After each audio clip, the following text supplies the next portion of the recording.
Big welcome to everyone today. This webinar is on the energy crisis within the care sector. And today we have Joanne Barmer from Oakland Care. We have Miles Brown from Grid Duck. And also we have Darren Jones from Carbon Shore. And I'm going to let you listen to these discussing this topic today. So Joanne, would you like to start with your piece today? Yeah, I can introduce myself to people. So I'm Joanne, I'm Chief Executive of Oakland Care. We are a care home provider for older people with residential and nursing care needs in the southeast of England. We have a buy and build strategy, so all of our assets are built from scratch. We've grown significantly in the last few years. We had 3 homes in 2019 when I joined, and we've now got 9, with the 10th opening at the end of this year. So currently we've around 600 beds across 9 locations, around 900 team members. And over the last 3 years, we've been really focusing on building our ESG strategy and credentials. And we've now reached a point where we are able to start tangibly moving towards achieving net zero over the next few years. We won the ESG award at the Power 50 last year. We also this year won a Green World Award for sustainability, and we're the first care home provider globally to have done that. And last week we scooped the Residential Care Provider of the Year award at the Health Investors Award. So we were delighted with that. So more silverware than Tottenham still. Yeah, definitely. As we said, Tottenham. And Adam's got Tottenham's only cup. Brilliant. Love it. Miles, do you want to introduce Grid Duck and introduce yourself? Yeah, of course. Yeah, so my name's Miles. For that. Yeah, thanks, Joanne. Very impressive with all the awards. Yeah, my name's Miles. I work for a company called Grid Duck, where we've built an energy management system. So basically, the whole point of the system is to help businesses cut down energy waste. I mean, we run a variety of sectors, all through agriculture, manufacturing, and now in care. The whole premise of our system is to give you the tools to be more energy efficient and cut out energy waste. So yeah, big sort of passion project of ours. Have always been into energy and energy saving. So really fun to be part of a sort of small innovative company like this. Excellent stuff. And I'm Darren. I'm a director here at Carbon Shore. We are an energy management business. What we do is we look after businesses mostly in terms of their bills and their billing, so we get them the best deal for their energy pricing, but then we look at their the bills that come in to see if there's any way that we can improve on them to reduce things like the costs around metering and energy data, and we also look at things like energy efficiency and how a business can deal with the challenges, especially with the energy prices the way they have been. And see how we can help improve those and try and achieve the golden net zero, which Joanne and Oakland Care are moving towards already. So with that in mind, Joanne, have you got any questions about Grid Duck and what they do? No, I'd be interested to hear a little bit more about your solutions. It might be similar to something that we're actually at the start of trialing actually in our company. So I'd be quite interested to hear that. Yeah, so the genesis of the idea was all about sort of controlling things, based on what energy is available from the grid, and we've sort of transitioned away from that into sort of a data-driven platform. So a lot of businesses operate on their utility bills, and that's their only insight onto their energy consumption. And if you're quite small and your operations are not very diverse, that's okay. But most businesses, you have quite a range of variation from hour to hour and day to day, which you aren't able to pick up in your monthly bill. And on top of that, within a building, you've got certain sections that are doing different things. So in a care home, for example, you're not going to be able to pick out what the kitchen is doing in just the sort of half-hourly SMETS data, for example. So we provide hardware and installation to really drill down into a business's energy consumption. We provide that on a platform which has these really useful analysis tools, automated reports and things like that. to really break down everything that's happening and help you find the key areas where you're wasting energy, and also direct you into, you know, easy efficiency gains and sensible investments as well. Yeah, that's helpful. Thanks, Miles. Yeah, it is does sound very similar to something we're actually trialing, we're embarking on trialing in the next few weeks. So yeah, we're hoping it's going to be very helpful for us as a business. Yeah, I think the sort of granularity is the way forward. Where do you start that granularity from though, Miles? Where do you start looking? What makes you say that I'm going to monitor one area over another? Where do you get what's the kickoff point for the granular energy monitoring? Because from a data point of view, we'll look at because of the energy bills, we're looking at the whole energy consumption. We only do look at energy data from our perspective. So when you're looking at the granular stuff, where do you start getting into that? Where does that begin? Where is that journey? And Joanne, I'll ask the same of you, because if you're about to kick off, you can probably throw some insight into that. Yeah, in a way, it's a bit of a chicken and egg situation, because before drilling down, you don't really know what's doing what, but you can kind of make comfortable assumptions. So things like air conditioning and big areas of the business. So again, I want to bring up things like kitchens are key sort of sections to target. But really, you kind of want to give yourself a broad scope and start off with a sort of more economical investment, and then from that initial engagement with the platform, with the software and with the data, you'll be able to find actually where is it better to precisely drill down. But I think you've got key sort of areas of waste tend to exist in things like air conditioning. So that's kind of where we'd normally suggest people go for. I mean, for us, we'll be having individual room monitoring throughout the building. So, and it's going to monitor a range of different metrics. So as well as utility usage, it will also measure things like noise and temperature, and it will integrate with our handheld devices that our care staff use. So, you know, if a particular resident's bedroom drops below the threshold of temperature that you want a resident's bedroom to be, it's going to alert the carers to that fact. So if you've got a resident perhaps with dementia who may be non-communicative, you're not relying on that person to be able to flag to a carer that they're cold, because you're going to know that the temperature in that room has fell low. Equally, if it's the other way around and the room's getting too hot because the heating's too hot, we can go in, we can switch the heating off, we can open the windows. It's also obviously going to help us to reduce any utility leakages. It's going to help us to identify high use areas. And as Miles says, you know, yes, you're going to have certain areas that you know are going to be high usage, particularly where you've got things such as air conditioning. But it will help us to be able to identify perhaps where areas such as laundries, kitchens that get effectively closed after 7:30 in the evening.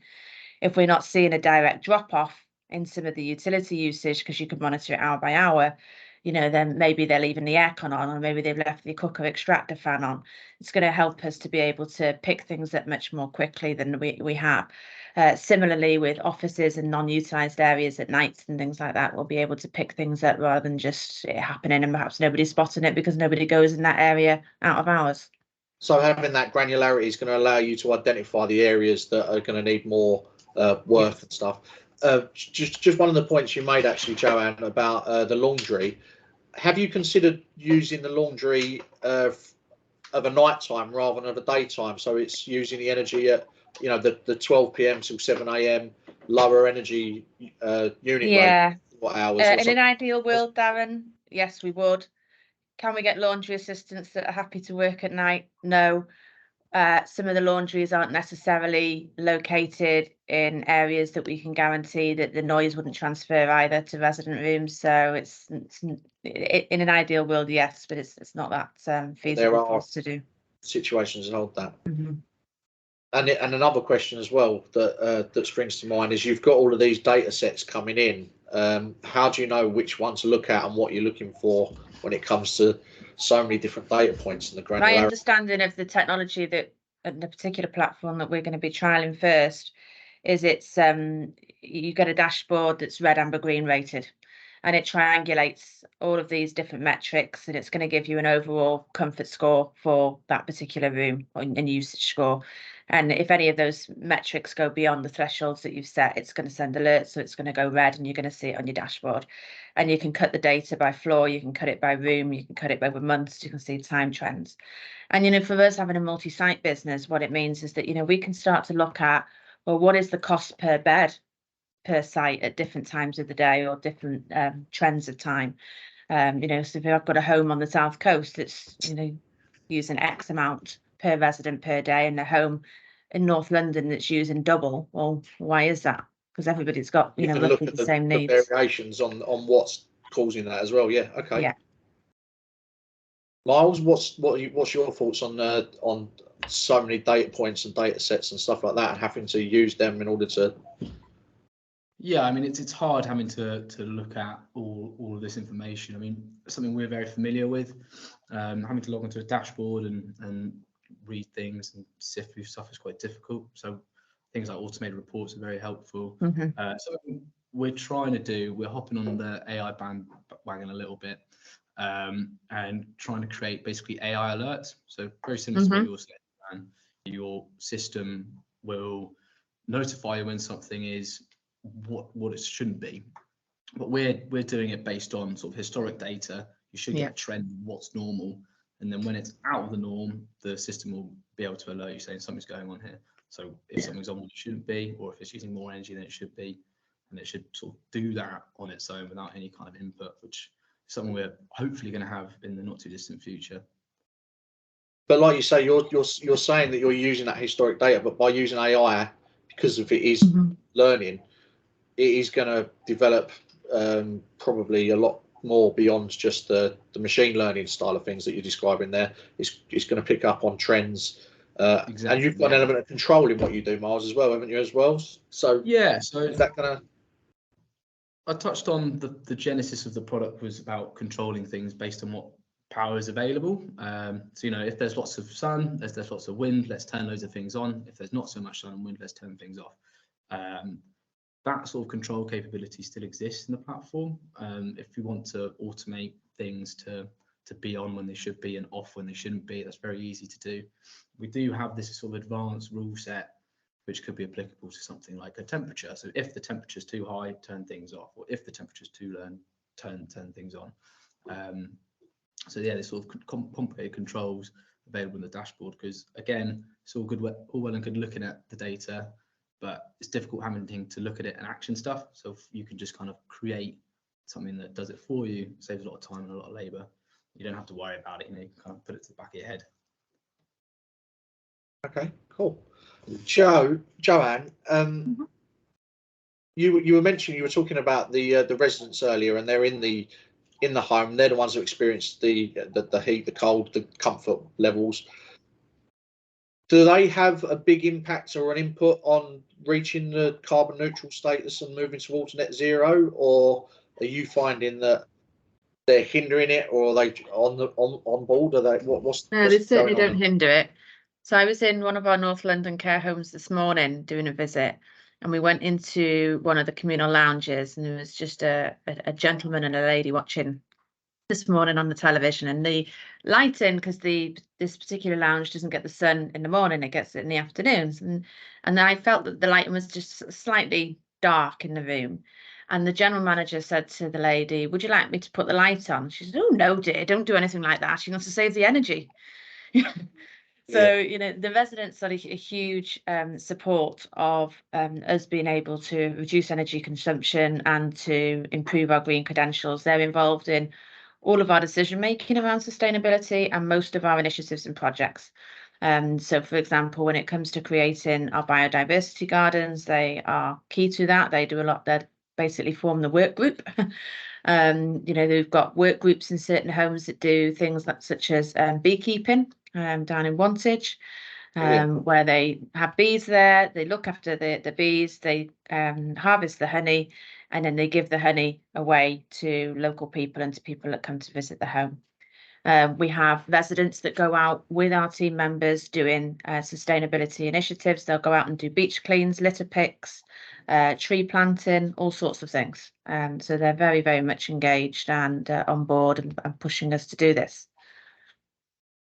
Excellent stuff. So when it comes to the reaching carbon neutral and onto net zero, it's not the residents that are holding you back. What are the challenges then? What's stopping you from getting there quicker? Is it a matter of cost? Is it a matter of red tape? And when I'm saying cost as well, you've obviously got a little bit of an outlay towards things, but does it actually help the business? Are you becoming more energy efficient, so therefore you're actually becoming more profitable as a result of that as well? We don't see the benefit in energy efficiency and return on investment in that respect yet. I think it's too early. I think we will later down the lines, but there's been so much volatility in the utility pricing that it's kind of been counterproductive. But we will see benefit in respect of the value of the business for the credentials that we've got. We are going to see a benefit very soon because all of our loan with the bank will be badged as a green loan. And as a consequence, we will have a reduction in our interest rate repayments, which is pretty unheard of in today's market. Especially in today's market, yeah. Yeah. So that's certainly a positive. And obviously it brings with it a general word of mouth awareness amongst both people that might be looking for care homes or people that are looking to work in care homes, particularly the younger generation that are interested in working in social care are extremely interested and passionate about what businesses do for sustainability and won't consider often working for a care provider that isn't able to clearly evidence what they're doing to look after the environment. Yeah, absolutely. And you did mention cost in there, and I'll just point out that the energy prices have actually jumped for electricity by about 10% today compared to yesterday. So Adam, we did well locking you in yesterday, mate. I locked in one of my pubs yesterday, so yeah, well done. I mean, there is definitely a cost inhibition for other providers in the market. We're very fortunate that because we have private equity funding and we are buy and build, that we were able to move our build designs on with technology and how the market's evolving. A lot of care providers are dealing with much older assets that may have been built 10, 15, 20 years ago. And the retrofit of some of the technology and efficiencies that need to happen in order to make them sustainable is incredibly costly, time consuming. Dealing with planners in councils is awful at the moment. There's a massive shortage of planning officers in various councils up and down the country. And so, getting approval for doing a lot of things is also extremely difficult. And it's not easy at the best of times either. And it is particularly difficult at the moment, yeah. Darren, I mean, one thing I'll say that I notice a lot on Twitter and talking to people sort of out and about is that this push to net zero and carbon neutral is going to cost them a hell of a lot of money, and it's going to make a lot of us poorer. So to listen to you, it's very interesting. But again, there are outlays that have to be put out now that people just cannot afford. So I think we're going to need to see a big shift in technology going forward for this to be something that most companies can do, within the next 5 years. One of the things, though, I've been talking about in the sector is about how the government can really help care providers to mobilise these changes, because in many of the care homes in the UK, which may be older assets, they're often relying much more heavily than the likes of my care homes on residents that are funded by the state. So they're receiving, instead of paying their own care fees, it's the council or the NHS that's paying those care fees for them, which effectively is government money. The government could do much more in terms of paying care providers a slightly enhanced rate per resident per week if they were in a green bed, or there was ring fence that £100 of this weekly fee is to go towards green technology and green sustainability interventions. They could incentivize and help to mobilize care providers to do that and to utilize that money in that regards, rather than doing nothing as they are now. Certainly I think there's a missed opportunity there. I totally agree. But as well as that, is if you have a look at the technologies that come into the market, solar panels being the prime example, the cost of them has come down You know, Yeah, they're hugely. 90% cheaper than they were, you know, even 10 years ago. Yeah. That's mainly due to the market driving it down because of a lot of the subsidies dropped off, though. So they had to become cheaper in order to be viable.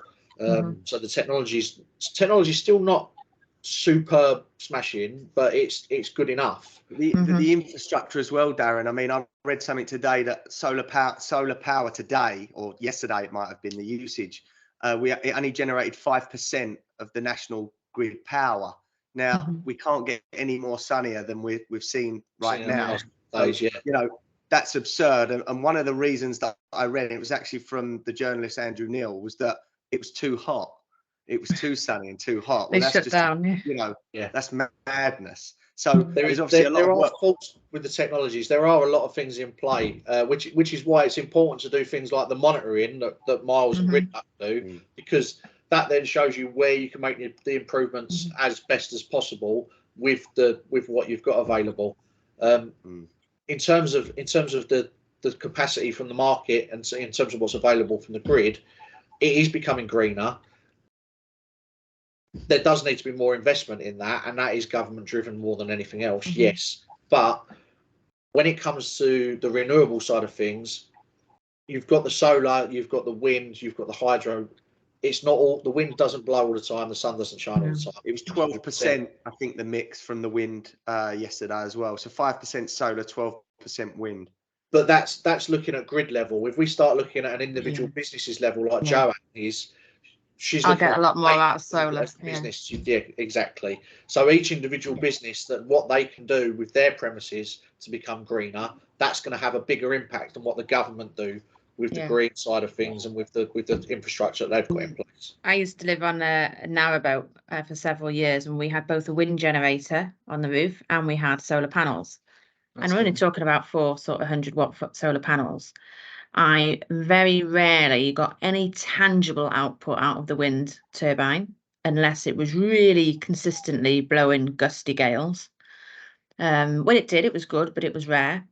But the solar, even on a cloudy day, I could, you know, shut the batteries off, maintain a level of 12 and be able to do whatever I wanted on that boat, run the fridge, freezer, do all my washing, you name it, and not have to drain any of my batteries at all. And that's just, you know, I'm going back a few years with very basic, what would be classed as now cheap solar panels. And so, you know, I think, you know, for care homes, in terms of being able to get some return off it, then that would definitely be a better technology. Yeah, I agree with that. I think as well, battery power though is going to be something that needs to be improved on, and something that I think that everybody should have storage, as part of the solar array. Just to any excess, rather than sending it to the grid, which is, you know, not really going to benefit anyone. If you use that for your business and in your business, it's a bit like the argument against big government versus small government all the time. And I think smaller government, but giving the end users like yourself, Joanne, the power and the authority to go and do what they need to do in terms of their own energy efficiency, their own energy, you know, empower you to do that, rather than try and say, no, you've got to go green, it's going to cost you this, because that drives prices up more than anything else without the, you know, the free market. And there are even issues with, you know, when we're doing new builds with the planning system as it is at the moment. So we always get all of our new builds now BREEAM accredited from construction. But to do that, you have to put that in as part of your planning application. So you're talking extremely early on in the process. And sometimes you have land that has gone to planning by a developer, an owner. They wait till they get the planning and then they look for a care provider to take it off their hands. And so they come to somebody like Oakland and we say, yeah, we really like this piece of land. We want to buy it. We'll happily develop the care home on it, and off we go. And it's got the planning, or it's about to get planning. But we then can't retrospectively go in and get it BREEAM accredited unless we do a BREEAM in use, which we can do. It costs us about 10 grand, and it's not quite as robust as a BREEAM in construction. If I do a BREEAM in construction, I'm going to get long-term benefits. All right, it's probably going to add £250,000 to my bill costs, but I'd rather do that at the outset. But you can't do that. So there's a lot of red tape in the planning system as well that stops people from being able to get better ESG credentials into their construction and buildings that needs to be removed. So the red tape is what is holding you back. And, It's an element of it. Hold you back. Because sometimes, you know, we don't come into the process that early on. You know, some care providers do, and you know, they just go out and buy parcels of land unconditionally. We don't take that risk. You know, we're going to take something subject to planning, whether that's that we get involved from the start and then we see that through, or we might come later down the line, or sometimes we have parcels of land where people have been partnered with a care agency to take the care home on, and for whatever reason later down the line the funding's not there, or the people that were going to take it off their hands can't, and then they're looking for a buyer and they come to somebody like us. Yeah, I agree. But that's for the new build stuff. In terms of the new build, what's the level of building that we need to do, or the number of rooms that we need to generate for the care going forward for the industry? Because we've got a lot of legacy buildings. We've got the existing properties out there that need that retrofit and the upgrade. That's one bag on its own. How many care homes spaces do we need to build in order to sustain the growing and the aging population? And what do you think we need to do in order to make sure that we can get that as green as possible? Because the next question that I was going to come on to is, once you reach net zero, where do we go from there? But obviously more important is, how do we do that, reach net zero within the care community and make sure that that's got enough to provide for everybody in that? I find it pretty hard to visualize a situation where the entire care sector is net zero, to be honest, Darren, because I just don't think that the older stock is going to be able to be compliant in that regard. You know, some of the new builds will. We're hopefully building our first net zero home at the moment. But again, you know, as well as what I would normally spend to get something up to BREEAM excellent rated, which I say is around $250,000, you know, to get it to net zero, it's going to cost us even more than that in terms of the technology that we need to put in. And, you know, there is a limit, because costs in the market are high anyway, you know, build costs in terms of materials and labour. Yeah. And, you know, every project is costed in terms of an ROI, you know, and what the ROI is going to be in 5 years, 10 years, and so on. So I really can't see it happening without some sort of government intervention and subsidy.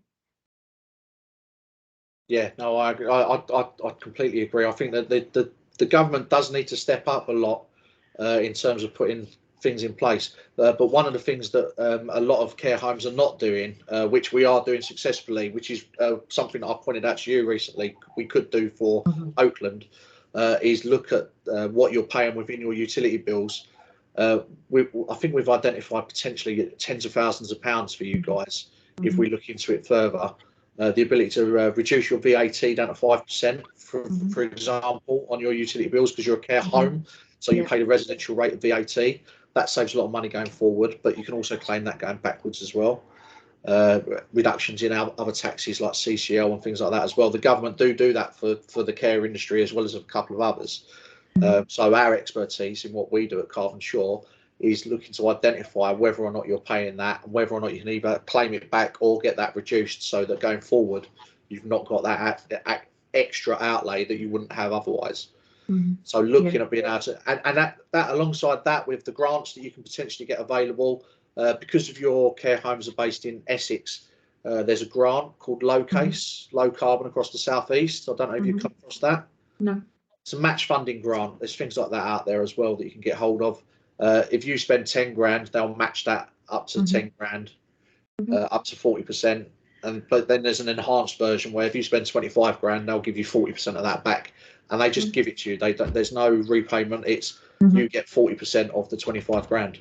So it's 10 grand in your pocket you wouldn't otherwise have. Yeah. If I can just interrupt in here, Darren. Obviously, there's all these grants and things, but how would a person make sure as well that they're getting a good deal or not getting ripped off with their utility bills? How do they make sure they're paying a good price? Well, yeah, that is a good question. The suppliers are at the moment basically charging what they like. So I suppose the answer to that is come to someone, a reputable energy consultant like us. There are a lot of sharks in the market. I won't, you know, there's a lot of claims going on about missold energy contracts and hidden broker fees. We've always disclosed the fees that we charge to our customers, so we've got no problem with that. We've never had any comebacks. But coming and speaking to someone like us, we can go through your bill and explain line by line what everything is and what it should be. So if it is a little bit too high, so for example, if your metering costs are too high, we could identify ways to reduce that. If you're overpaying on your taxes, like we said, we can have a look at reclaiming that and reducing those as well. It is a case of that you need to either have that experience in house, or you come to someone like us and we can explain to you what the problems are with your bill, how you can improve them, and where you can either claim money or reduce your cost. I can testify for Darren there. I mean, I've got 2 pubs, so obviously the energy crisis was a massive worry for me. And, you know, at one point I thought it was going to put me out of business. But again, talking and learning from Darren as well, what to look for on the bill, you know, what prices should be being quoted out there. We've had it this week, Darren, haven't we? You know, I think we secured 26p for an electric contract this week for one of my pubs. You know, just missed out on 25p by a 12-hour window. Yeah, but I mean, you know, I was looking at last sort of November, we was looking at 50-60p's, and then last September, you know, I come back from holiday and I was being 5p were being offered. Yeah, north of £1. So that was game over for me, you know. So obviously businesses are at risk from timing of contracts as well. But again, talking to Darren, you know, I've got a renewal up in November. So we're already planning now about contacting these suppliers, aren't we, Darren? And trying to maybe forward buy my electricity, because I think, look, I'm no consultant, but I've been looking at the graphs. I can't see it going much lower. Can you? Yeah, I can easily say without a crystal ball in front of me that it's not going to get that much better than we are at now. The main push of energy prices now is coming from the non-wholesale cost element. So the non-commodity costs have actually increased by around about 50 to 60%. So energy prices below 20p a kilowatt hour, I don't think we'll ever see that again. 22 pence will be a good rate in the current market. If it moves down towards that, I don't think it's going to though at the moment, because it's just bounced, like I said, 10% today. It's gone up. If we have a look from an energy market perspective, I think now is the time. If you've got contracts that are expiring in October, November, December, January, you need to have had those signed up and in place before the end of July, realistically, because I can see with September, October time, if you've got a bill a contract, then energy prices could start creeping up then already in terms of the wholesale element, and that's the only thing we've really got control over, apart from tweaking the, like I said, the things like the metering costs and data costs. That's the only control that you've got, is when you go to market.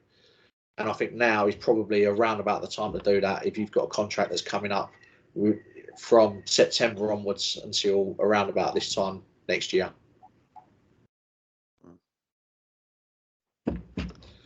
Right, it is 16:38. 16:38. Did we want to ask anybody if they've got any questions for a little Q&A in the audience? If you go to the Q&A section,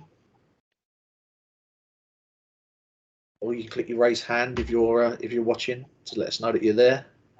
If not, we'll let Adam wrap up and summarise. Can you see that, Darren? I can't see. I've got it in front of me, so I've got nothing coming through at the minute. No, do you want to just give it 30 seconds? I'll give it a countdown so people can time they're typing. 240 words a minute. No. 120 words a minute if you've got it in now.